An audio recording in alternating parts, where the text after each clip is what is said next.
নজর রাখবো পরবর্তী সংবাদে।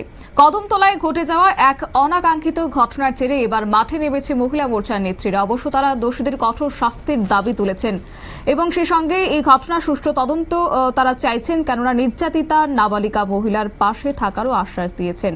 যে ঘটনাটি ঘটল, যে কদমতলার কুর্তিতে নাবালিকা ধর্ষণ কাণ্ডে 24 ঘন্টার মাথায় এবার মাঠে নেমেছেন মহিলা মোর্চার নেত্রীরা এবং সেই সঙ্গে তারা পাশে আশ্বাস দিয়েছেন যে তারা তাদের সেই নির্যাতিতার মেয়ের পাশে থাকবেন।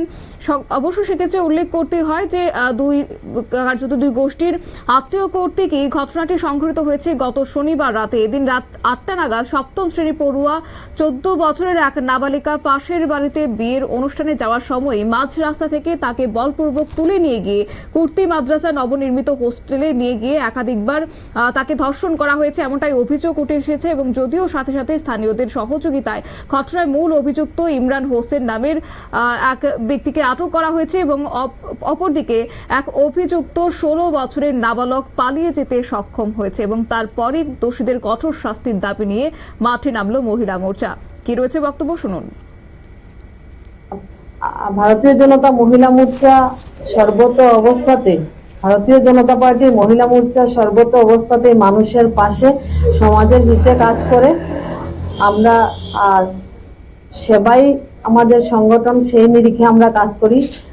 তো আমাদের কাছে খবর আসছিল যে গতকাল রাতে, এক্স্যাক্টলি টাইমটা আমার মনে নেই, তো একটা অনাকাঙ্ক্ষিত ঘটনা ঘটেছে কুর্তি এলাকার। নাবালিকা একটা মেয়ের সঙ্গে একজন সাবালক এবং একজন নাবালক দুজনে মিলে ওকে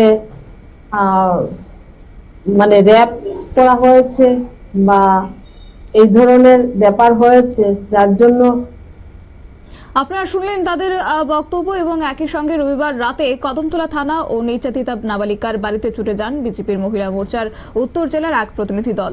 অবশ্য প্রতিনিধি দলে উপস্থিত ছিলেন মহিলা মোর্চার সভানেত্রী রূপালী অধিকারী সহ অন্যান্যরা। তিনি নির্যাতিতা নাবালিকা ও পরিবারের পাশে থাকার প্রতিশ্রুতি সহ গোটা ঘটনা সুষ্ঠু তদন্তক্রমে অভিযুক্তদের দৃষ্টান্তমূলক শাস্তির দাবি তুলেছেন। নিয়ে নিচ্ছে ছোট্ট একটি বিজ্ঞাপন বিরতি, সঙ্গে থাকুন।